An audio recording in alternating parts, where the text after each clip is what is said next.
मृतक सीता भण्डारीको आमाजु विष्णु पौडेल, जेठाजु हरि पौडेल, श्रीमान टीका पौडेल उहाँहरू पूर्वपक्षका लागि अहिले कारागार चलान हुनुभएको छ। तपाईहरुले 11 लाख लिएर केसलाई मिलाउन खोज्नुभयो भन्ने किसिमको आरोप तपाईहरुलाई लागेको छ।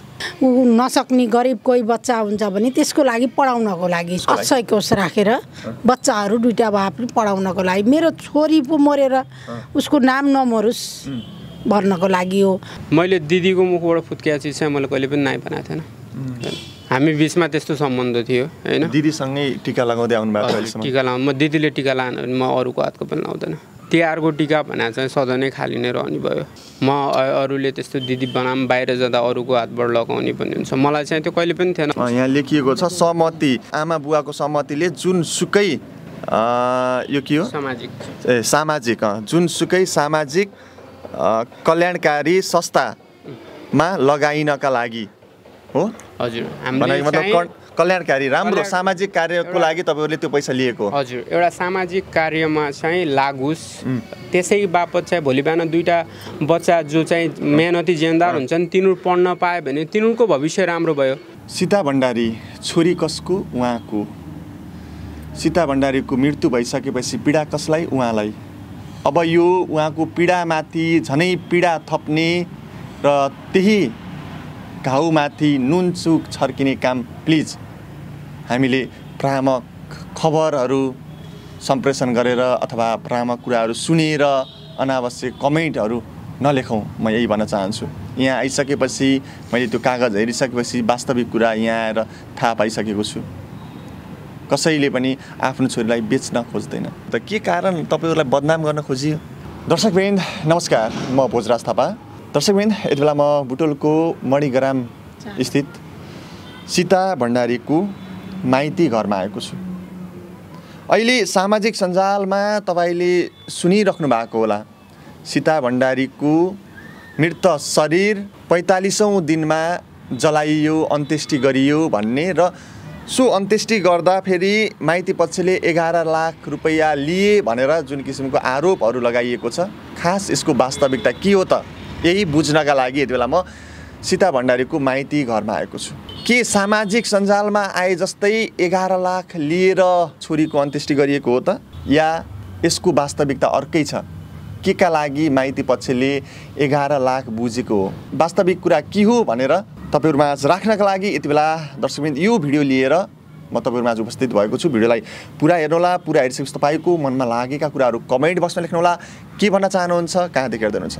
म तपाईहरु सबैजनालाई स्वागत गरे। धन्यवाद। अहिले एक किसिमको आरोप खेप्नु परिरहेको छ। तपाई मृतक सीताको भाइ हुनुहुन्छ। हजुर। तपाईहरुलाई लागेको आरोप यो 11 लाख लिएर छोरीको मृत शरीर अन्त्येष्टि गर्नका लागि तपाईहरु तयार हुनुभयो भन्ने आरोप आइरहेको छ नि। यो 11 लाख चाहिँ तपाईहरुले खास किन ल्याउनु भएको?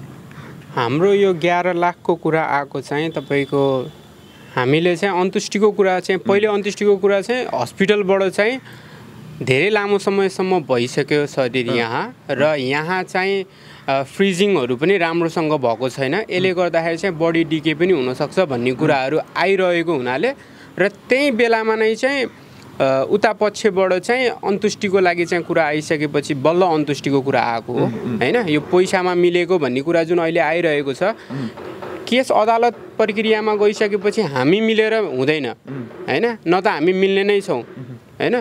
केस अदालती प्रक्रियामा छ। मृतक सीता भण्डारीको आमाजु विष्णु पौडेल, जेठाजु हरि पौडेल, श्रीमान टीका पौडेल उहाँहरू पूर्वपक्षका लागि अहिले कारागार चलान हुनुभएको छ। तपाईहरुले 11 लाख लिएर केसलाई मिलाउन खोज्नुभयो भन्ने किसिमको आरोप तपाईहरुलाई लागेको छ। हामीलाई यो आरोप चाहिँ अब गलत न्युज हो। जुन एउटा न्युज फ्ल्यास भएको छ 11 लाखमा मिले भनेर, यो चाहिँ एकदमै गलत हो। के का लागि ल्याउनु भयो ठ्याक्कै त्यो 11 लाख? हामीले यो 11 लाख चाहिँ दिदीको स्मृतिमा चाहिँ कुनै ठाउँमा अब सामाजिक संस्था या समाज कल्याण कार्यक्रमहरुमा चाहिँ हामी खर्च गर्नेछौँ। भोलिको दिन त्यो लिएको पैसाले चाहिँ हामीले दिदीको नाममा दुईटा बच्चालाई पढाउन सकियो भने दिदीको नाम त अमर रह्यो। दिदीले यो धरती त छोडेर गए पनि उहाँको नाम त अमर रहनेछ। कोही दुईटा बच्चालाई पढाएर हुनसक्छ या त अब कोही गरिब दुखीलाई अब बिरामी भएर उपचार गर्न नसकेको ठाउँमा गर्न सकिन्छ कि? तपाईको मतलब मृतक सीता भण्डारी अक्षय कोषको स्थापना गर्दै हुनुहुन्छ तपाईँहरू? हजुर, हामी त्यसैको लागि चाहिँ अब यो तपाईँहरूले अहिले पछिल्लो समय यो चर्चामा आइसकेपछि तपाईँहरूले बहाना पारेको त होइन नि यो कुरा? हामीले लिँदाखेरि नै हामीले जुन एउटा सहमति पत्र छ त्यो म तपाईँलाई देखाउन सक्छु। त्यसमा नै सहमति पत्रमा अङ्कित गरिएको छ है। हामीले त्यसैमा अङ्कित गरेरै जो राखेका छौँ कि हामीले यो चिजको लागि भनेर। अहिले यो यस्तो कुरा आयो भनेर चाहिँ छैन। तपाईँहरूले लिखित कागजमै जुन सम्झौता हुने बेला नै तपाईँहरूले अक्षय कोष स्थापनाको लागि भनेर नै लेख्नु भएको छ? हजुर, हामीले थोरै यहाँनिर खै कहाँनिर छ? हजुर, यहाँ लेखिएको छ सहमति, आमा बुवाको सहमतिले जुनसुकै यो के हो सामाजिक जुनसुकै सामाजिक कल्याणकारी संस्थामा लगाइनका लागि हो। हजुर, मतलब कल्याणकारी राम्रो सामाजिक कार्यको लागि तपाईँहरूले त्यो पैसा लिएको? हजुर, एउटा सामाजिक कार्यमा चाहिँ लागोस् त्यसै बापत चाहिँ भोलि बिहान दुईटा बच्चा जो चाहिँ मेहनती जिम्मेदार हुन्छन् तिनीहरू पढ्न पायो भने तिनीहरूको भविष्य राम्रो भयो। र हामीले यो लिएको 10 लाख पनि चाहिँ के हो भन्दाखेरि हामीले दाइजो स्वरूप लिए हो है। यो चिज उतैबाट आएको थियो, तपाईँहरूले दाइजो लिएर जानुभन्दा त्यस बराबरको रकम भनेर उताबाट आएको थियो यो कुराहरू। उहाँहरूले दाइजो फिर्ता गरिदिन खोज्नुभयो, त्यो बराबरको रकम दिनुभयो। हजुर, त्यो बराबरको रकम चाहिँ तपाईँले 11 लाख पाउनु भएको हो कि अथवा कति हो? नै, त्यसको चाहिँ अब हिसाब किताबमा अलि बढी थियो है।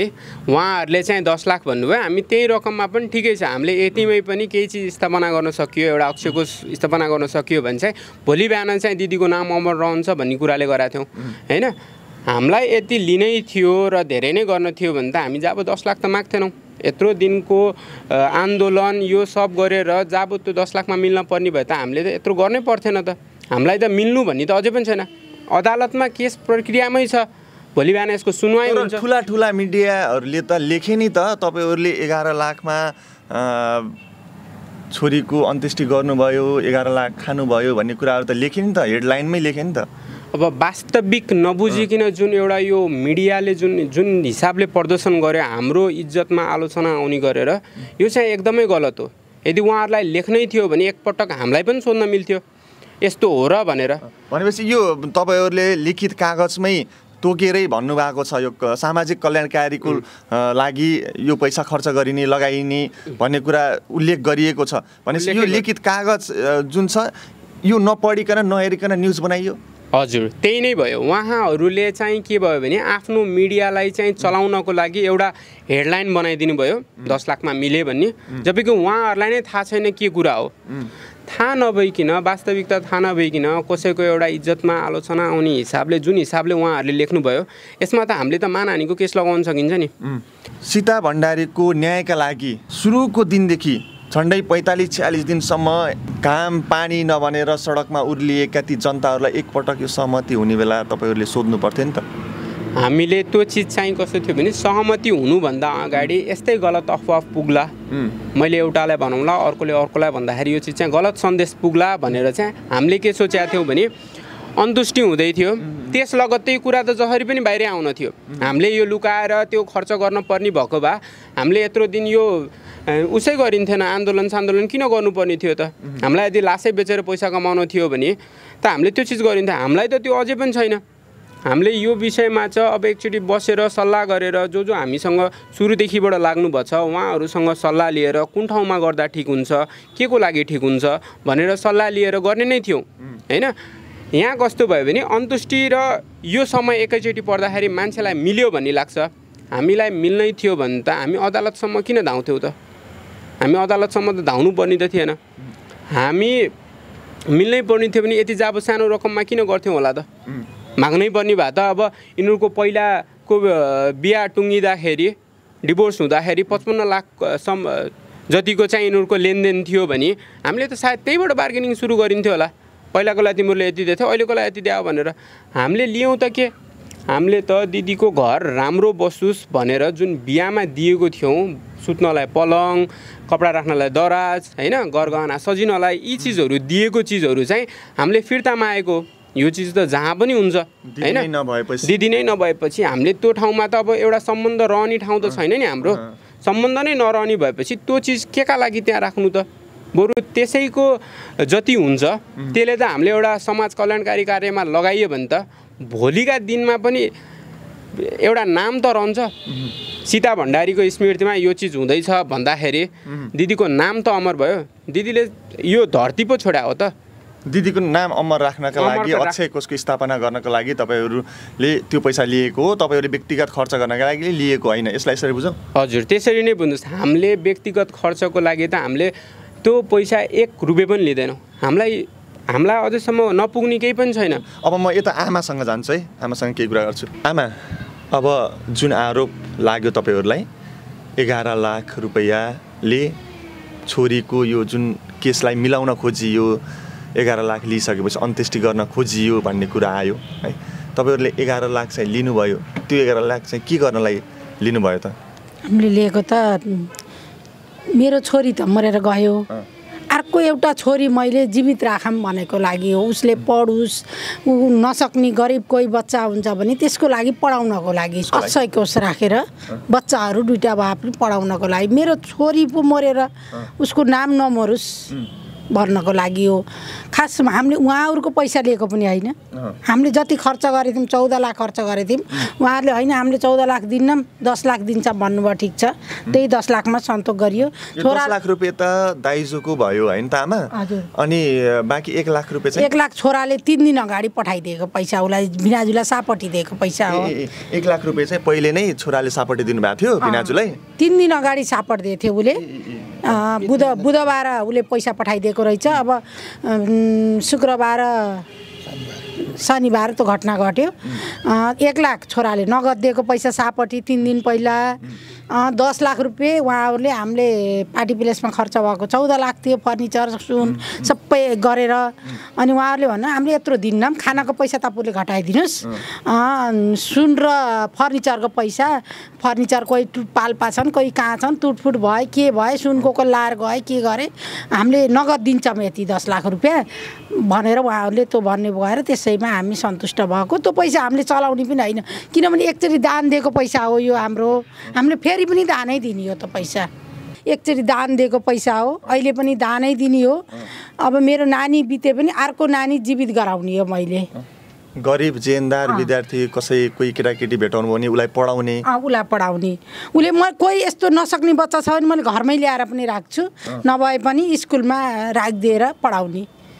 नसक्ने बच्चालाई त्यही पैसाबाट पढाउने हो। एउटा सीता भण्डारीको मृत्यु भए पनि अरू सीता भण्डारी त्यसरी मर्न नपरोस् भन्नका लागि। हजुर, त्यही नमर्न पनि नपरोस्, मेरो छोरीलाई जस्तो त कसैलाई पनि नहोस्। म त अब यो जुनीलाई अब छोरी अब छैन, अब एउटा बुहारी ल्याएर छोरी बनाउने हो मैले। यो केस त कसैमा पनि नघटोस् भन्न खोज्छु मैले। अब मलाई त अँध्यारै भयो होइन, छोरीबाट त हेर्नुहोस् अब के गर्ने। हामीले उहाँहरूसित मागेको पैसा पनि होइन कि, हाम्रो आफ्नो खर्च गर्दा पनि हामीलाई मिडियाहरूले अलिकति नबुझेर यस्तो गर्नुभएको छ, त्यो पनि हामीले केही खण्डन त गर्छौँ नै, हामीले त्यसै छोड्दैनौँ बाबु। खानको लागि लिएको होइन, व्यक्तिगत बाबु। यो एउटा एकचोटि दान दिएको चिज कसैले पनि खानलाई लिँदैन, किनभने उहाँहरूले सबैले भने दाइजो त फिर्ताले कुनै ठाउँ वृद्धाश्रममा दिउँ कोही के दिउँ भने, उहाँहरूले फर्निचर दिन्नौँ नगद दिन्छौँ भनेको भएर हो कि खास। हामीले नभए हामीले जस्तो दिएको उस्तै माग गरेको, हामीले पैसा माग गरेको पनि होइन। हामीले खर्च यति 14 लाख लागेको भन्ने मात्रै राखेको। दर्शकवृन्द, मृतक सीता भण्डारी आफ्नै घरमा झुन्डिरहेको अवस्थामा मृत्यु फेला परेकी थिइन्, तर झुन्डिरहेको अवस्थामा चाहिँ सीता भण्डारीलाई कसैले पनि देखेन। उनी आफ्नै कोठाभित्र जब व्यक्तिहरूले देखे तब उनी आफ्नै कोठाभित्र लडिरहेकी थिइन्। पारिवारिक स्रोतले भनेअनुसार उनी झुन्डिएकी हुन् भनेर भनिएको छ, तर झुन्डिएको अवस्थामा भने कसैले पनि देखेको थिएन दर्शकवृन्द। र अहिले सीता भण्डारीको मृत्यु भएको झन्डै 45 दिनपछि उनको दाह संस्कार गरिएको छ र अहिले माइती पक्षलाई लागेको आरोप के भने दर्शकवृन्द, दाह संस्कार गर्नका लागि माइती तब मात्र सहमत भयो जब उसले 11 लाख पायो भनेर भनिएको छ। तर दर्शकवृन्द, माइती पक्षले ल्याएको 11 लाख मध्ये 10 लाख दाइजो जुन माइतीले दिएको थियो सोही दाइजोको हिसाब जुन 10 लाख हो र 1 लाख भने जो सुरज मृतकको भाइ हुनुहुन्छ उहाँले चाहिँ भिनाजुलाई दिएको सापट्टि 1 लाख गरेर 11 लाख टोटल उहाँहरूले ल्याउनु भएको। तर त्यो ल्याउने बेला चाहिँ एउटा सहमति के भएको थियो भने सामाजिक कल्याणकारी कोषको लागि अर्थात् सीता भण्डारी अक्षय कोष स्थापना गर्नका लागि भनेर हामीले यो पैसा ल्याएको हो, व्यक्तिगत स्वार्थका लागि अर्थात् व्यक्तिगत खर्चका लागि यो पैसा ल्याएको होइन भनेर माइती पक्षले भन्नुभएको छ। अहिले मिडियामा यसलाई नबुझेर धेरै व्यक्तिहरूले के भनिरहेको छन् भने माइती पक्षले छोरीलाई 11 लाखमा बेचे अर्थात् 11 लाख लिइसकेपछि मात्र अन्त्येष्टि गर्न दिइयो भन्ने किसिमको एउटा नबुझेर यस्तो किसिमको हल्ला फिजाइएको छ र माइतीलाई उल्टो पीडामाथि पीडा दिने काम गरिएको छ। यो बन्द होस्। यी आमा बुवाले आफ्नी एक्ली छोरी सीतालाई त गुमाउनु भएको छ नै, तर हामीले झनै उहाँहरूलाई पीडामाथि पीडा दियौँ भने दर्शकवृन्द उहाँहरूमाथि के बित्न जान्छ यो कुराहरूले पनि बुझ्न जरुरी छ। त्यसका लागि यो भिडियोलाई धेरैभन्दा धेरै सेयर गरिदिनु होला। भ्रम जुन किसिमले फैलाइएको छ यो भ्रमलाई चिर्नका लागि पनि यो भिडियो मैले तपाईहरुमाझ तयार गरिरहेको छु। अब हावा नचली पात हल्लिन्न भन्छन् बुवा। वास्तविकता यहाँ आउँदा अर्कै तपाईहरुले भन्नुभयो। जुन कुरा प्रमाण स्वरूप तपाईहरुले सहमति गरेको कागजमा पनि लेखिएको छ। यस्तो नराम्रो हल्ला चाहिँ किन फैलाइयो त? के कारण तपाईहरुलाई बदनाम गर्न खोजियो? यो किन बदनाम गर्न खोजियो भन्नुहुन्छ भने सुरुवाती चरणदेखि उहाँहरूले यो मुद्दालाई कमजोर गराउन खोज्नु भएको सबैलाई जगजाहेर छ। सुरुवाती चरणदेखि एकदमै हामीलाई कसरी यिनीहरूलाई केही थाहा छैन, केही गर्न सक्दैनन्, हामी टाठाबाठा अथवा हामी धनीमनी छौँ, पैसावाला छौँ भनेर उहाँहरूले प्रशासन पनि किन्ने काम गर्नुभयो। राजनीतिक दलहरूको पनि आशीर्वाद उहाँहरूलाई बढिरह्यो। अनि पत्रकार महोदयहरू पनि उहाँहरूको पक्षका अलि बढी लाग्नुभयो जस्तो लाग्छ जहाँसम्म। त्यसपछि हामीलाई के भयो भन्नुहुन्छ भने यो हाम्रो पछि लागेका जनताहरूलाई पनि भड्काउनको लागि यो कुराहरू चाहिँ निकालिएको हो। नभए हामीहरूको त्यसमा केही छैन, हाम्रो स्वार्थको लागि केही गरेको पनि होइन। हामीले दिएका सामग्रीहरू फिर्ता ल्याउनु भन्दा उहाँहरूले के भन्नुभयो भने सामानहरू फिर्ता दिन सक्दैनौँ हामीले। कोही पाल्पा छन्, कोही कहाँ छन्, कोही टुटे फुटे होलान्, कोही गहनाहरू कोही लाएर बाहिर हुँदै गयो होलान्। यो नगरौँ, बरु चाहिँ यति हाम्रो 14 लाख रुपियाँ खर्च भएको छ बिहामा भन्दा 14 लाख होइन 10 लाखमा चाहिँ 10 लाख रुपियाँ दिन्छौँ, त्यसैमा तपाईँहरूले लिइदिनुहोस् भन्नुभयो। त्यसमा पनि हामीले ल हुन्छ त्यसो भए तपाईँहरूलाई यही छ विचार छ भने स्वीकार्छौँ हामीले। तर यो पैसा हामीले खानलाई होइन, हामीले युज गर्ने पैसा होइन। यो कोही कल्याणकारी कोषमा लगाउने अथवा हामीले अक्षय कोष खडा गरेर 1-2टा भए पनि विद्यार्थीहरूलाई पढाउने, नसक्ने बच्चाहरूलाई पढाउने, कोही अपाङ्ग वृद्ध छ भने त्यसको लागि सहयोग गर्न सकिने त्यस्तो कामको लागि अनि तपाईको जो वृद्धहरू हुनुहुन्छ उहाँहरूलाई सहयोग गर्ने त्यो कल्याणकारी काममा लगाउनको लागि हामीले चाहिँ त्यो पैसा हस् तपाईहरुले दिनुहुन्छ भने ठीक छ भनेर हामीले स्वीकारेका हौं। नभए हामीले त्यति थोरै पैसाको लागि यति दिन लड्ने पनि थिएनौं। हामी लड्नुपर्ने अथवा त्यो पैसाले मिल्नुपर्ने भए त 1-2 करोड रुपैयाँ 1.5 करोड रुपैयाँ मागेर पैसाले छोरीलाई बेच्ने प्रयास गरियो भनेर भनिएको छ। यो नबुझेर गरिएको छ, कसैले नबुझेर बाहिर आयो कुराहरू जसले भरम फैलाउनको लागि उहाँहरूले के गर्नुभयो भने अब यो लास्ट अस्त्र, यो अस्त्र फाल्नु भएको हामीमाथि। कसैले यो हामीसँग भएको एउटा जनता मात्रै हो नि, हामीसँग भएको त पैसा पनि छैन, पावर पनि छैन, यी जनताहरूलाई पनि भड्काउनको लागि यो गर्नुभयो। अरूले के भयो भने उहाँहरूले प्रश्न बुझ्नु भएको छैन। यो बुझ्नु भयो भने उहाँहरूले पनि हो ठिकै रहेछ भनेर नबुझेकाहरूले त तपाईहरुलाई गाली गरिरहनु भएको छ नि अहिले हेर्नु त। नबुझेर गाली गर्नु यसरी सीताको आत्माले शान्ति पाउँछ त भनेर भन्नुभएको छ। त्यो कुराहरू मैले पनि सुनेको छु। तर हामीले चाहिँ के हो भने हामीले लिएको अक्षय कोष खडा गर्ने अथवा त्यो केही न केही कल्याणकारी कोषमा राखेर छोरीको नामलाई चाहिँ अमर राख्नको लागि, छोरी गए पनि छोरीको नाम चाहिँ साल 6 महिनामा चाहिँ सब त्यहाँको मान्छेले लिइदिउन्, अलिकति छोरी अमर रहन् भन्ने किसिमले हामीले गरेको हो। त्यो कुरालाई हामीले सबैलाई अहिले बुझाउन अझै सकिसकेका छैनौँ। बुझ्नुहुन्छ होला जहाँसम्म हाम्रो परिवार त्यस्तो खाले परिवार पनि होइन, हामीलाई त कसैको 2 रुपैयाँ चाहिएको पनि छैन। सुरुवातदेखि सानो पसल गरेर भाँडा माझेर कमाएर बच्चा-बच्ची पढाएर बिहादान गरिदिएको, हामीलाई कसैको 1 पैसाको लालच छैन। तर बनाउँदाखेरि के गरियो भने हामीसँग लागेको मान्छेहरूलाई भड्काउनको लागि यो सबै प्रपञ्च रचिएको हो। केही छैन, तपाईँले त्यो कागज पनि हेर्न सक्नुहुन्छ, कागज नोट उसमा पनि लेखिएकै छ।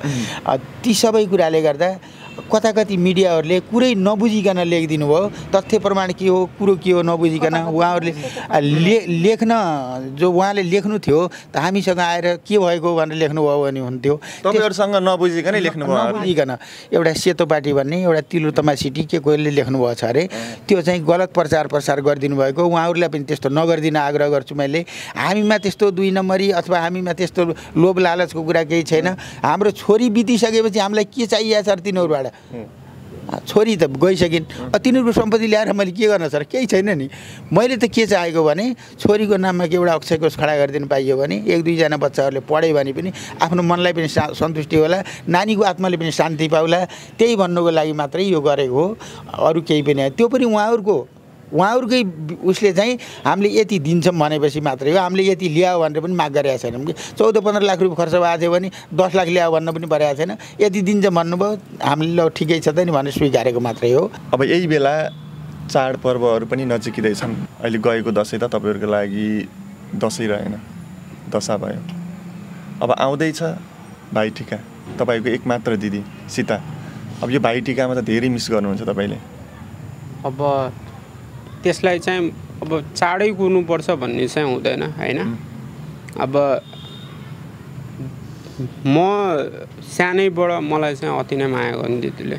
म सायद विदेश छँदाखेरि केही क्षण अब बाहिर भन्दाखेरि पनि मैले सायद असम्म कुनै पनि दिनमा चाहिँ मैले दिदीको मुखबाट फुत्किया चिज चाहिँ मैले कहिले पनि नाइ बनाएको थिएन। हामी बिचमा त्यस्तो सम्बन्ध थियो हैन। दिदीसँगै टिका लगाउँदै आउनु भएको अहिलेसम्म? टिका लगाउनु, म दिदीले टिका लान म अरूको हातको पनि लाउँदैन। तिहारको टिका भने चाहिँ सधैँ नै खाली नै रहने भयो। म अरूले त्यस्तो दिदी बनाम बाहिर जाँदा अरूको हातबाट लगाउने भन्ने हुन्छ, मलाई चाहिँ त्यो कहिले पनि थिएन। पीडा कति छ भन्ने कुरा त अब सायद शब्दमा बयान हुँदैन हैन। अब यति हुन्छ यति उस हुन्छ भन्ने चाहिँ हुँदैन। तर एउटा परिवारमा भइसकेपछि एकजनाको अभाव भने चाहिँ सधैँ नै रहने भयो हामीलाई हैन। चाडबाडमा चाहिँ त्यही हो, एउटा परिवार खुसी हुने बेलामा अझ त्यति बेला बढी उस हुने हो। नभए चाहिँ हाम्रो जीवनमा चाहिँ अब हाम्रो परिवारमा चाहिँ यो चिजले चाहिँ सधैँ चाहिँ एक ठाउँमा चाहिँ अति नै पीडा दिने नै रह्यो हैन। हामी यत्रो कोसिस गरे पनि अब अरू चिजलाई भन्दा नि भोलिको दिनमा यही घटना चाहिँ अरूलाई नबोस्। अहिले म त रुनु पर्यो, भोलि अर्को भाइ रुन नपरोस् हैन, अर्को बाउआमालाई चाहिँ रुन नपरोस् कि यो घटना बोस्। यसलाई नाजिर बनोस् भन्ने हिसाबले चाहिँ हामी यत्रो लड्या हो। यत्रो गर्दाखेरि पनि अब प्रशासनदेखिबाट अब ठुलो राजनीतिकै लागिसकेपछि हामी त एउटा मध्यम वर्गको परिवार, हामीले न त कसैलाई चिनियो न त कहिले यस्तो चिज भयो, न त हामीसँग त्यति नै पैसा छ कि हामीले एक ठाउँमा चाहिँ दिएर चाहिँ यस्तो गरिदिनुहोस् भन्नलाई। हामीसँग भएको भनेको त यही जनसाकार मात्र थियो। यसलाई पनि विचल्ली पार्नलाई चाहिँ उहाँहरूले नै यो समाचार बाहिर यसरी फैलाइदिनु भयो कि यिनीहरू मिले भन्नेमा। हामीलाई यदि मिल्नै पर्ने थियो भने त दिदी बितेको 2-3 दिनमै तिमीहरूको यस्तो छ, हामीले यस्तो गर्दैनौँ, यति द्याऊ भनेको भए त तिनीहरूले पनि दिन्थ्यो होला नि। यत्रो दिन लड्नुको कारण चाहिँ के थियो त? हामी लड्नुको कारण भनेको त यो अझै पनि म अझै पनि भन्छु, यो कुरा अदालतबाट भएन भने हामी पुनरावेदन पनि गइन्छ, सर्वोच्चसम्म पनि जान्छौँ। हामी कुन निकायबाट पाउन सकिन्छ हामी त्यसमा जान्छौँ। हामीले यसमा चाहिँ कुनै ठाउँमा पनि छोड्ने छैनौँ। म सबै यो हामीसँग लागेका जनसागरदेखिबाट यो जसले हेर्नु भएको छ उहाँहरूलाई चाहिँ म के भन्न चाहन्छु भने यो सहमति भएको थिएन। हामी सहमति गर्नको लागि यो रकम लिएको पनि थिएन। हामीले यो रकम उतैबाट दिने भन्ने कुरा आइसकेपछि यो चिजलाई चाहिँ हामी भोलि बिहान दिदीको स्मृतिमा एउटा अक्षय कोष स्थापना गरेर त्यसलाई चाहिँ समाज कल्याणकारी कार्यक्रममा लगाएर भोलिका दिनमा पनि दिदी यस धरतीमा नरहे पनि उहाँको नाम चाहिँ अमर रहोस् भन्ने हिसाबले चाहिँ हामीले त्यो लिया हो। नभए जाबो त्यो 10 लाखले मलाई कति नै खान पुग्ला हैन।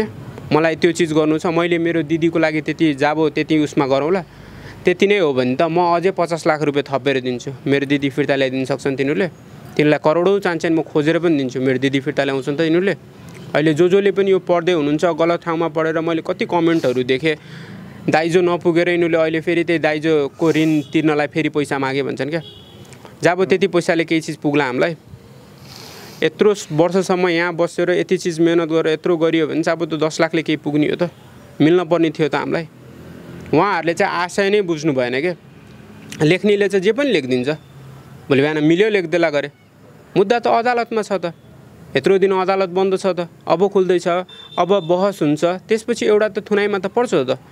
हामीलाई मिल्न पर्ने त के छ त यसमा? हामीलाई त छैन नि त।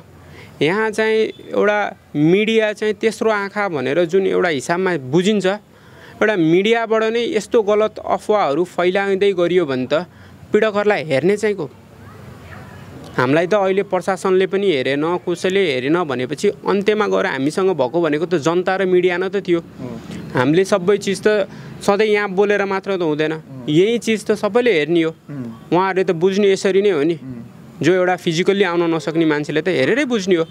जबकि मिडिया तेस्रो आँखा भइसकेपछि मिडियाले नै गलत चिज खण्डन गरिदियो भने त एउटा सर्वसाधारणले बुझाइ के बुझ्छ भनेपछि त यहाँ भूमिका खेल्नेमा चाहिँ के मिडिया नै हामीप्रति लाग्या हो त? जुन मिडियाहरूले हामीलाई यस्ता घटनाहरूको गलत अफवाह फैलाइदियो, के तिनीहरू त्यतैतिर मिलेर हामीलाई खण्डन गरे हो? भोलि बिहान यिनीहरू कमजोर भओस् भनेर के मिडियाले पनि पैसा पाएर मिल्यो त? अब हाम्रो बुझाइ चाहिँ के बुझ्ने? हामीले यस्तै बुझ्ने अब हामीले कसैलाई पनि विश्वास गर्न सकिँदैन भनेर एउटा सर्वसाधारण भइसकेपछि म कति सुरक्षित छु भन्ने त अब त कुनै ठाउँमा रहेन त। भोलि बिहान त मलाई कसैले बाटोमा केही गर्दैन, मलाई हेर्छ कसले? त्यही भएन त। म मिडियाकर्मी साथीहरूलाई पनि के भन्न चाहन्छु भने कुनै पनि चिज पोस्टाउँदाखेरि चाहिँ यति ख्याल राख्नुहोस् कि मैले भनेको चिजले चाहिँ कसैको इज्जतमाथि कति कालो दाग पर्छ। यही चिजले अहिले भन्नेले चाहिँ अस्ति लागेका मान्छे अहिले रिस उठ्ने स्वाभाविक हो, उनीहरूले जे पढे त्यही बुझे। तर त्यो लेख्ने मान्छेले एकपटक हामीलाई सोधेको भए हामीले त पुरै जानकारी दिन्थ्यौँ त। भनेपछि त यिनीहरू त्यतै मिले, उताबाट पैसा पाए कि के गरे, अब यस्तो लेखिदिन्छौँ, केस यिनीहरू पनि जनता पनि डिसमिसिन्छ। अब हाम्रो पछि लाग्ने को छ त? हामी एकल भएनौँ। यत्रो समयसम्म चाहिँ यिनीहरू सबै मिलाइसकेछन्। अब अन्त्यमा हामीसँग अन्त्य अस्त्र भनेको एउटा जनता थियो भने यिनीहरूले त्यही पनि बिगार्न खोजे। त्यो गर्नलाई चाहिँ मिडियाकर्मी साथीहरूलाई पनि म के भन्छु नि, गलत अफवाह नफैलाउनुहोस्, सत्य तथ्य बाहिर ल्याउनुहोस्। भोलि बिहान यो घटना जो कोहीलाई पनि हुनसक्छ, त्यो घटनाले चाहिँ एउटा अर्कोको घर चाहिँ नबिग्रियोस्। हाम्रो त बिग्रियो, हाम्रो त हस नहसै भयो। म चाहँदैन कि यही घटना चाहिँ अरूमा होस्, यस्तो दिन कहिले पनि नआओस्। कि म चाहन्छु कि भोलि एउटा दिदीको बिहा हुँदैछ भने जुन खुसी भएर चाहिँ बिहा दान गरिन्छ नि, त्यसरी नै घर चलोस् के। म चाहँदैन कि भोलि बिहान यही घटनाहरू बाहिर निक्लिँदाखेरि चाहिँ केही गर्न सकेनन् तिनीहरूले भन्ने नभओस् भनेर हामी यति लड्या हो। 11 लाखमा कुरा मिलाइयो, कुरा टुङ्गाइयो भनिएको छ। यसको वास्तविकताबारे पक्कै पनि तपाईँहरूले बुझ्नुभयो होला। तपाईँहरूले जुन 11 लाख रुपैयाँ ल्याउनु भएको छ जे कामको लागि भनेर सीता भण्डारीको आफ्नी छोरीको नामलाई सधैँ अमर राख्नका लागि अक्षय कोष स्थापना गर्ने र एउटा सामाजिक उत्तरदायित्वको काम गर्ने, सामाजिक काम गर्ने भनेर, दिन दुखीको सेवा गर्ने भनेर जुन किसिमले तपाईँहरूले उद्देश्य बोकेर त्यो 11 लाख ल्याउनु भएको छ, त्यो 11 लाखले सही ठाउँमा तपाईँहरूले भनेकै ठाउँमा प्रयोग भएको हामी देख्न चाहन्छौँ। तपाईँहरूले त्यो चिज चाहिँ छिटै देख्नुहुन्छ। हामी सल्लाह गर्दैछौँ, सल्लाह गर्नु पऱ्यो। अब यत्रो समयसम्म सबै लागि पर्नुभएको छ भनेपछि हामीले मात्र लिएर पनि हुँदैन यो निर्णय। अब सबैसँग बसेर सल्लाह गरिन्छ, कुन ठाउँमा छिटै निर्णय गरेर हामी छिटै चाहिँ तपाईँहरूलाई गाली गर्नेहरूको बोली बन्द होस् है। हजुर, हामी त्यो चाहिँ छिटै नै गर्नेछौँ। समयको लागि धन्यवाद तपाईँहरूलाई। धन्यवाद।